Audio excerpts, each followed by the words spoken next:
नमस्कार, स्वागत है आपका इस बुलेटिन में और मैं हूं आपके साथ अवंतिका श्रीवास्तव। मध्य प्रदेश की खबरों की तो बात करेंगे ही, साथ ही साथ गुजरात और हिमाचल प्रदेश पर भी आज नजरें बरकरार, क्योंकि विधानसभा चुनाव के नतीजे आज सामने होंगे और इसके अलावा 1 लोकसभा और 5 राज्यों के 6 विधानसभा उपचुनाव के लिए भी रिजल्ट आज सामने आ जाएंगे। वोटों की गिनती सुबह 8 बजे से शुरू होनी है। पहले डाक मतपत्रों की गिनती होगी और उसके बाद ईवीएम खोले जाएंगे। माना यह जा रहा है कि सुबह 9 बजे तक पहला रुझान आ सकता है। गुजरात में कुल 182 सीटें हैं, यहाँ बहुमत का आंकड़ा 92 पर। हिमाचल में कुल 68 सीटें, जिनमें बहुमत का आंकड़ा 35 है। तो यूपी के मैनपुरी लोकसभा उपचुनाव के नतीजे भी आज ही सामने आने वाले हैं। साथ ही साथ यूपी के आजमगढ़, खतौली, जबकि ओडिशा के पदमपुर, राजस्थान की सरदार शहर और बिहार की कुरहानी और छत्तीसगढ़ की भानुप्रतापपुर विधानसभा उपचुनाव के नतीजे भी आज सामने होंगे।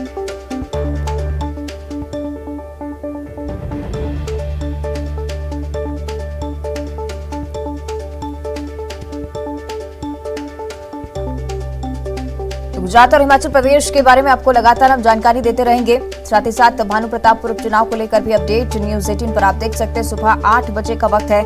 काउंटिंग की प्रक्रिया अब से ठीक आधे घंटे बाद शुरू हो जाएगी और माना जा रहा है कि करीब 9 बजे तक रुझान आने शुरू होंगे। धीरे धीरे नतीजे भी स्पष्ट होंगे और न्यूज 18 पर आप लगातार काउंटिंग से जुड़ा अपडेट देख सकते हैं। मतगणना को लेकर क्या कुछ तैयारियां हैं, इस बारे में भी आपको हम जानकारी दे रहे हैं।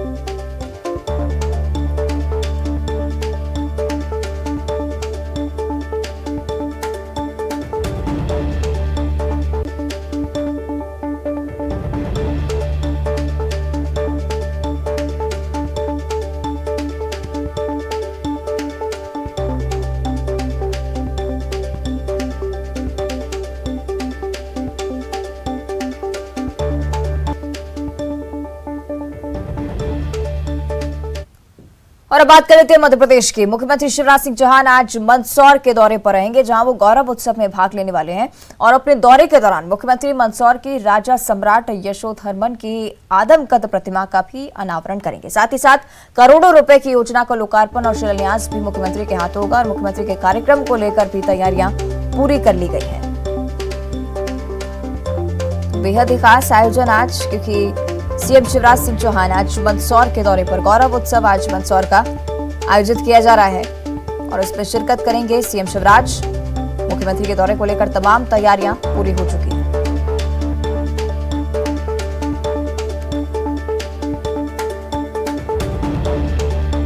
तो करोड़ों की योजनाओं का लोकार्पण और शिलान्यास भी मुख्यमंत्री आज करेंगे। आदमकद प्रतिमा का अनावरण, राजा सम्राट यशोधर्मन की प्रतिमा होगी और कई सारे विकास कार्य की सौगात भी सीएम आज देंगे।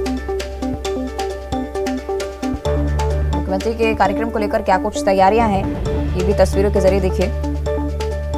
उत्सव भी यहां पर आयोजित, क्योंकि गौरव दिवस आज मंदसौर का आयोजित किया जा रहा है। आगे बढ़ते जबलपुर से एक बड़ी खबर है। खरगापुर विधायक का निर्वाचन शून्य घोषित कर दिया गया है। हाईकोर्ट ने खरगापुर विधानसभा क्रमांक 47 से निर्वाचन शून्य घोषित कर दिया है। हाईकोर्ट ने विधायक को करप्ट पाया है। प्रैक्टिस का दोषी पूर्व विधायक चंदा सिंह गौर की याचिका पर फैसला सुनाया गया।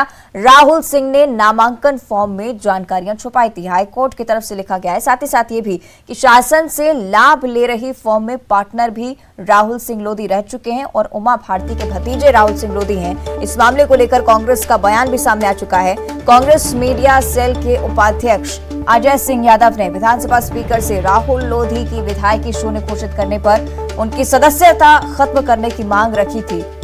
और अब देखिए, इसी तरह का फैसला हाईकोर्ट की तरफ से उनकी विधायकी शून्य घोषित कर दी गई है। निर्वाचन उनका शून्य घोषित कर दिया गया है। खरगापुर विधायक का निर्वाचन शून्य। से उच्च न्यायालय जबलपुर द्वारा खरगापुर विधायक राहुल सिंह लोधी की सदस्यता रद्द करी है। उनके द्वारा निर्वाचन में जानकारी छुपाने का मामला प्रमाणित पाया गया है। तत्काल विधानसभा अध्यक्ष को इस मामले में कार्यवाही करते हुए विधायक की सदस्यता रद्द करने का नोटिफिकेशन जारी करना चाहिए। भारतीय जनता पार्टी की कूट रचित राजनीति का भांडा फूट गया है। चुनाव याचिका क्रमांक 5/2019 जो चंदा सुरेंद्र सिंह गौर ने खरगापुर विधानसभा का जो चुनाव हुआ था उस संबंध में दायर की थी, जिसमें राहुल सिंह लोधी के खिलाफ में ये आरोप थे कि उन्होंने उनके ऊपर 20,000 रुपए का कॉस्ट पुरानी चुनाव याचिका में लगाई थी उसकी जानकारी निर्वाचन पत्र में नहीं दी थी, और उन्होंने MPRRDA के साथ में जो अनुबंध था वो अनुबंध की जानकारी भी छुपाई गई थी। और इस सब में रिटर्निंग ऑफिसर का रोल बड़ा संदिग्ध था, जिस पे माननीय न्यायालय ने संज्ञान लिया, उनका चुनाव शून्य घोषित कर दिया। खरगापुर 47 लेजिस्लेटिव असेंबली का रिटर्निंग ऑफिसर के खिलाफ में भी कोर्ट बड़ी स्ट्रिक्ट एक्शन लेने का कोर्ट ने ऑर्डर किया, और ये भी अब याचिका में कहा कि उनको भविष्य में किसी भी तरह के कोई चुनाव संबंधी कार्य ना दिए जाएं। चुनाव शून्य घोषित कर दिया गया है। ऑर्डर की कॉपी फर्दर एक्शन के लिए कॉन्स्टिट्यूएंसी असेंबली को भेज दी गई है। ये आज माननीय न्यायालय ने हाईकोर्ट ने ऑर्डर पास किया। चलिए और ज्यादा चर्चा इस पर हम करेंगे। सहयोगी प्रतीक अवस्थी हमारे साथ फोन लाइन पर जुड़ रहे हैं। प्रतीक, हाईकोर्ट की तरफ से बड़ा फैसला, खरगापुर विधायक का निर्वाचन शून्य। अवंतिका, ये एक बड़ा निर्णय है और निर्णायक भी है, चूंकि खरगापुर विधानसभा से विधायक राहुल सिंह लोधी, इनके खिलाफ इलेक्शन पिटीशन जो है वो पूर्व विधायक द्वारा दायर की गई थी। और मूल रूप से जो 3 बिंदु हैं जो इस पूरे याचिका का आधार बने हैं वो ये कि सबसे पहले तो इनके द्वारा जानकारियों को छुपाया गया। 10,000 रुपए की कॉस्ट जो है हाईकोर्ट ने साल 2014 में लगाई थी, जिसे इनके द्वारा अदा नहीं किया गया, और इस जानकारी को चुनावी हलफनामे में छुपाया था। किसी प्रकार से लाभ अर्जित नहीं करना चाहिए एक उम्मीदवार को सरकार से सीधे। इसमें MPDC के चूंकि एक फर्म है मेसर्स कंस्ट्रक्शन, उसमें ये पार्टनर से इस जानकारी को भी इन्होंने अपने हलफनामे में छुपाया था। इन तमाम बिंदुओं को लेकर के हाईकोर्ट ने पाया कि करप्ट प्रैक्टिस के ये दोषी हैं। इस लिहाज से इनका निर्वाचन जो है खरगापुर विधानसभा से, उसे हाईकोर्ट ने शून्य कर दिया है। वह कहीं ना कहीं एक बड़ी मुश्किल है, ना केवल बीजेपी बल्कि राहुल सिंह लोधी जो कि उमा भारती के भतीजे गए जाते हैं, उनकी भी बढ़ गई है। बिल्कुल, पूरी इमेज इस तरह से पार्टी की भी खराब होती, क्योंकि कांग्रेस की तरफ से भी लगातार मांग उठाई जा रही थी कि उनकी सदस्यता विधानसभा की रद्द होनी चाहिए, और इसी तरह की तस्वीर अभी भी सामने आ रही है कि खरगापुर विधायक का निर्वाचन शून्य माना जा रहा है। हाईकोर्ट ने ये बड़ा आदेश दे दिया है। करप्ट प्रैक्टिस के दोषी पाए गए हैं राहुल सिंह लोधी। हालांकि कहीं ना कहीं नाम उमा भारती का भी सामने, क्योंकि उमा भारती के ही भतीजे हैं राहुल सिंह लोधी, और इस मामले को लेकर कांग्रेस भी प्रमुखता से आवाज उठा रही थी। कहीं अब सियासी विषय तो ये है ही, चूंकि स्टार्टिंग में जब मूल रूप से चुनाव संपन्न हुए तो 2018 के 2019 में चंदा सिंह गौर जो कि पूर्व विधायक है, उनके द्वारा ये याचिका दायर कर दी गई थी। दिलचस्प बात ये है कि राहुल सिंह लोधी ही थे जिन्होंने 2014 में चंदा सिंह गौर के खिलाफ चुनाव याचिका दायर की थी, लेकिन गलत तरीके से दायर की गई थी, इसलिए हाईकोर्ट ने 10,000 का फाइन लगाया था। वो ना तो 10,000 का फाइन उनके द्वारा चुकाया गया, और इस बात की जानकारी भी चुनावी हलफनामे में छुपाई गई थी, और ऐसी ही गलती वो लगातार करते गए। तो कानूनी तौर पे आज के दिन वो विधायक नहीं है। हाईकोर्ट ने स्पष्ट कर दिया है कि उनको दी जाने वाली तमाम सेवाओं को रद्द कर दिया जाए, और कहीं ना कहीं जो 122 सीटें बीजेपी की हैं वो आज कम से कम 121 मानी जाएंगी, जो कि एक सीट रद्द हो चुकी है। तो बेशक अब वो सुप्रीम कोर्ट जा सकते हैं, एक रास्ता उनके पास खुला हुआ है। अगर सुप्रीम कोर्ट से उन्हें राहत मिलती है तो बेशक विधायक कहे जाएंगे, अगर नहीं मिलती है तो संभवतः उपचुनाव की वहां पर देखने को मिल सकती है। ठीक है, शुक्रिया आपका प्रतीक इस पूरी जानकारी के लिए। और ज्यादा चर्चा के लिए हमारे साथ सहयोगी शरद भी जुड़ रहे हैं, उनका भी हम रुख कर लेते हैं। शरद, विधायक की रद्द हो चुकी है राहुल सिंह लोधी की, आगे क्या कुछ प्रक्रिया अब खरगापुर के लिए होगी, इस बारे में भी जानकारी।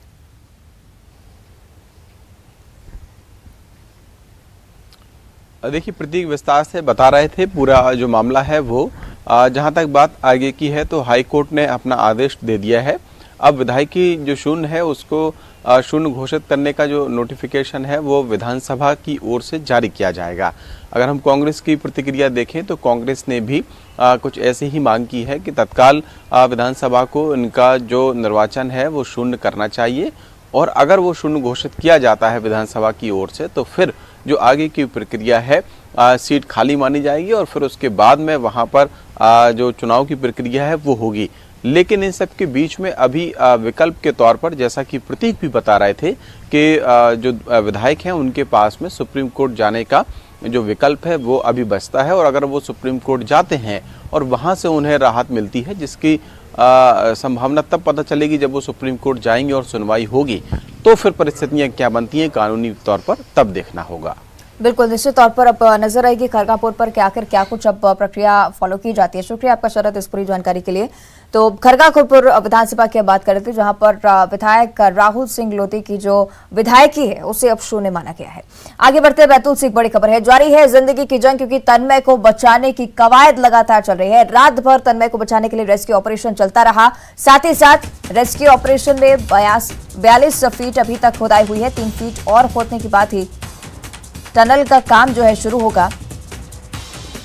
तो लगातार रेस्क्यू ऑपरेशन चलता जा रहा है और अब उम्मीदें भी लगातार लोगों की बढ़ती हुई कि जल्द से जल्द तन्मय का रेस्क्यू कर लिया जाए। ये तस्वीरें आपको दिखा रहे हैं हम, इस तरह से यहां पर रेस्क्यू के लिए तमाम टीमें तैनात, एसडीआरएफ और एनडीआरएफ की टीमें मशक्कत कर रही हैं।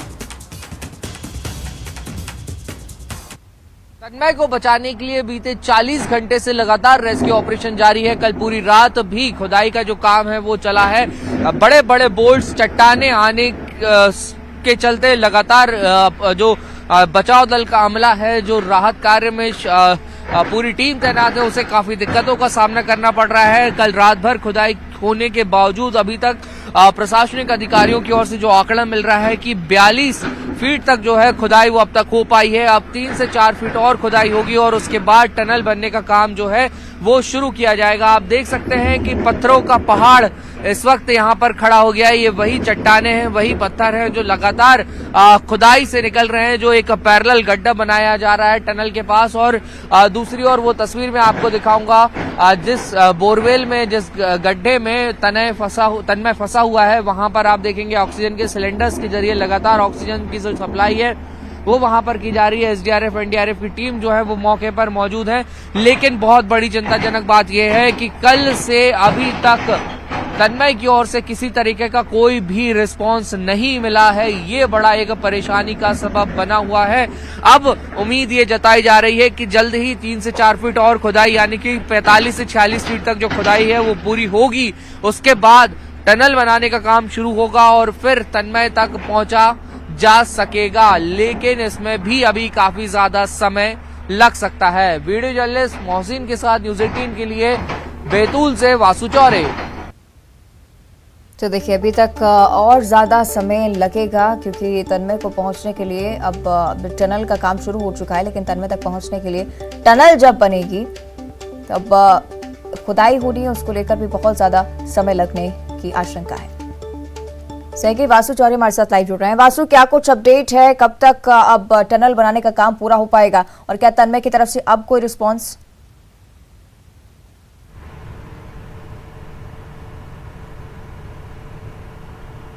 अवधिका देखिए, बीते रात से जो लगातार रेस्क्यू ऑपरेशन चल रहा है उसमें अब तक ये कामयाबी हासिल हुई है कि 42 फीट तक जो खुदाई है वो हो गई है। अभी 4 फीट करीब और खुदाई की जाएगी, उसके बाद टनल बनाने का काम शुरू होगा, जिसमें तकरीबन 2 से 3 घंटे का समय अभी और लगने की गुंजाइश है।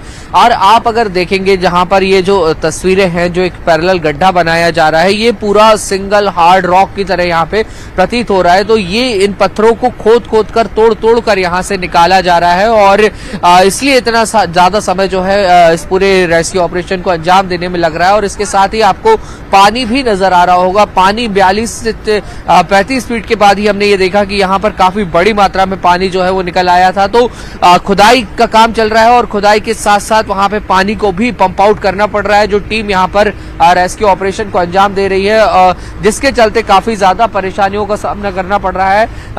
और यही वजह है कि लगातार टनल बनाने के काम में भी जो डिले है वो हो रहा है। सबके बीच सबसे बड़ी चिंता की बात यह है कि तन्मय की ओर से बीते अगर हम 24 घंटे की बात करते हैं तो कोई भी रिस्पांस नहीं मिला है। मैं जिस ओर आपको ले जा रहा हूँ ये वही बोर है जहां पर तन्मय फंसा हुआ है। आप यहाँ तस्वीरों में देख सकते हैं कि ऑक्सीजन सिलेंडर्स यहाँ पर लगाए गए हैं और लगातार ऑक्सीजन वहां पे पंप आउट की जा रही है।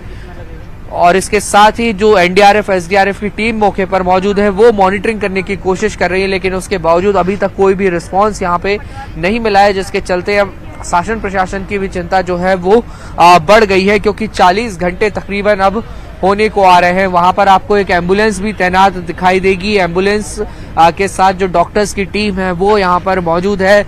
लाइफ सेफ्टी इक्विपमेंट्स यहाँ पर लाए गए हैं, लाइफ सेफ्टी ड्रग्स यहाँ पर लाए गए हैं। तन्मय तक जैसे ही पहुंचा जाएगा उन्हें तमाम प्रोटोकॉल के तहत जो ट्रीटमेंट है वो देने का काम किया जाएगा। लेकिन फिलहाल बड़ी चिंता की बात यही है कि अभी टनल बनाने में और इस पूरे ऑपरेशन को अंजाम देने में कितना ज्यादा वक्त और लगता है। जी अवंतिका। बिल्कुल, उम्मीदें तमाम लोगों की जुड़ी हुई हैं क्योंकि प्रार्थना का दौर भी शुरू हो चुका है। तन्मय को जल्द से जल्द बाहर निकाला जाए, यही उम्मीद है। शुक्रिया आपका बासु इस पूरी जानकारी के लिए। तस्वीरें हम आपको लगातार दिखा रहे थे किस तरह से तन्मय को बचाने के लिए रेस्क्यू ऑपरेशन चलाया जा रहा है। हालांकि जिस तरह से हमारे सहयोगी जानकारी भी दे रहे थे कि टनल बनाने का काम जब तक पूरा होता है तन्मय को उसी के बाद निकाला जाएगा। लेकिन फिलहाल बड़ी चिंता की बात यही कि तन्मय की तरफ से अभी तक कोई रिस्पॉन्स सामने नहीं आया है। कल भी कोशिश की गई थी कि तन्मय से बातचीत की जाए, आज भी इस तरह की कोशिश, सीसीटीवी भी डालने की कोशिश, लेकिन कोई कोशिश फिलहाल काम नहीं आ रही है क्योंकि तन्मय की तरफ से कोई रिस्पांस नहीं अभी तक।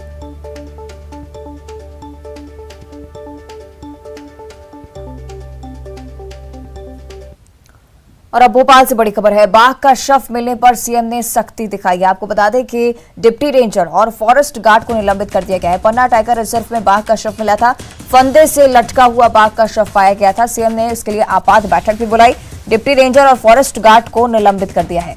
तो जब पोस्टमार्टम के लिए इसके शव को भेजा गया तो ये बात सामने आई कि गला दबना और सांस रुकना मौत का कारण है। अब एसटीएफ पूरे मामले की जांच में जुटी हुई।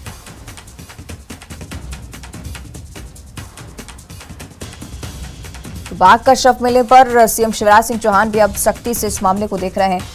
बेहद ही संजीदगी बढ़ती जा रही है और डिप्टी रेंजर और फॉरेस्ट गार्ड को निलंबित कर दिया गया है। एसटीएफ के हाथों में अब पूरे मामले की जांच।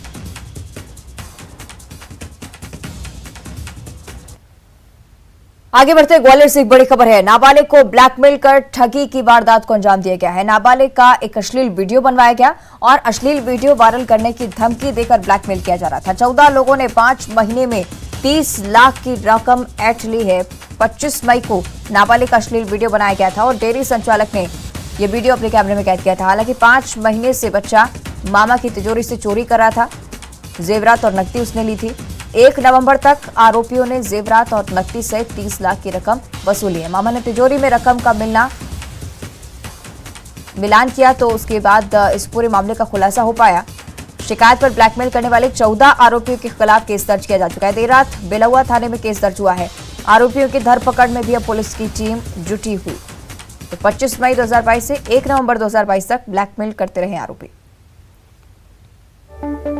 सही सुशील हमारे साथ फोन लाइन पर जुड़ रहे हैं। सुशील, क्या कुछ जानकारी इस पूरे मामले पर और क्या कार्रवाई अभी तक?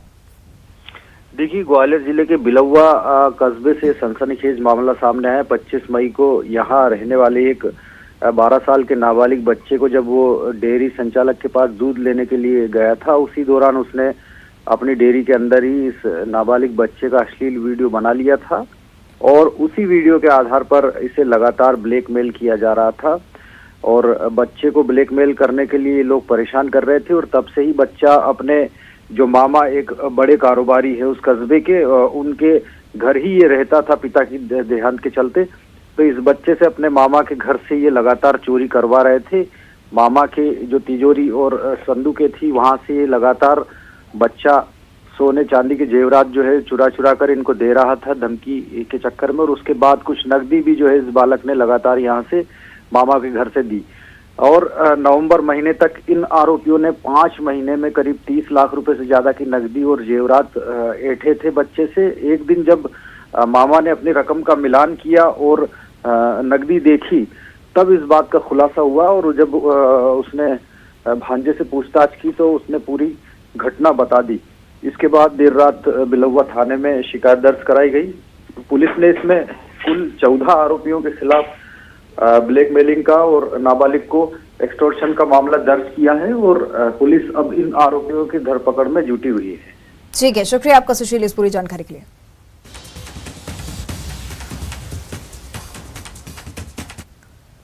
और अब खबर इंदौर से है, जहां प्रवासी भारतीय सम्मेलन में शामिल होने आ रहे अतिथियों को ठहरने के लिए विशेष घरों की व्यवस्था की जा रही है। अतिथियों को भारतीय संस्कृति के परिचय कराने के लिए पधारो मारे घर जैसी अनूठी पहल इंदौर विकास प्राधिकरण ने शुरू की है, जिसे लेकर एक एप्लीकेशन तैयार की गई है। इसके लिए 100 घरों की सूची तैयार की जाएगी और अतिथियों को विशेष सुविधाओं के साथ इन घरों में रखा जाएगा।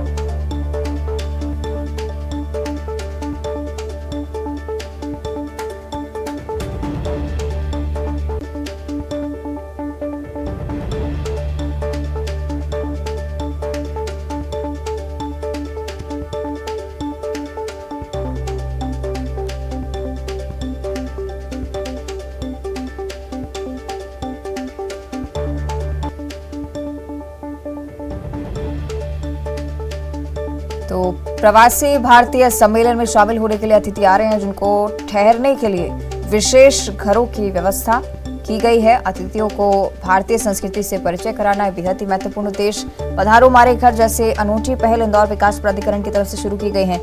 एप्लीकेशन भी इसके लिए तैयार किया गया है। 100 घरों की सूची इसमें तैयार की जाएगी और अतिथियों को विशेष सुविधाओं के साथ इन घरों में रखा जाना है। तो तमाम तैयारियां प्रवासियों के लिए की जा रही हैं। ठहरने की खास व्यवस्था। इंदौर से जानकारी साझा करें। प्रवासी भारतीय सम्मेलन होने जा रहा है और भारतीय संस्कृति से रूबरू कराना एक बड़ा उद्देश्य। पधारो हमारे घर जैसी इस अनूठी पहल का विकास प्राधिकरण ने इसकी शुरुआत की है। 100 घरों की सूची तैयार की जाएगी और अतिथियों को यहां पर सारी सुविधाएं मिले, इस बारे में भी चर्चा। और खबरें लगातार जारी हैं। छोटे से ब्रेक के लिए रुक रहे हैं, जल्द हाजिर होते हैं।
प्रेजेंटेड बाय पेट सफा आयुर्वेदिक चूर्ण।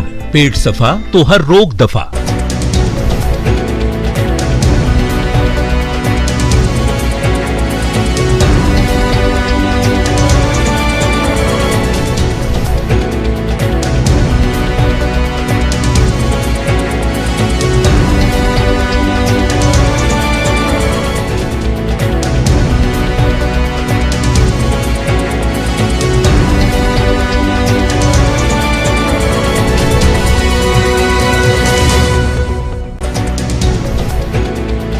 हेडलाइंस प्रेजेंटेड बाय पेट सफा आयुर्वेदिक चूर्ण।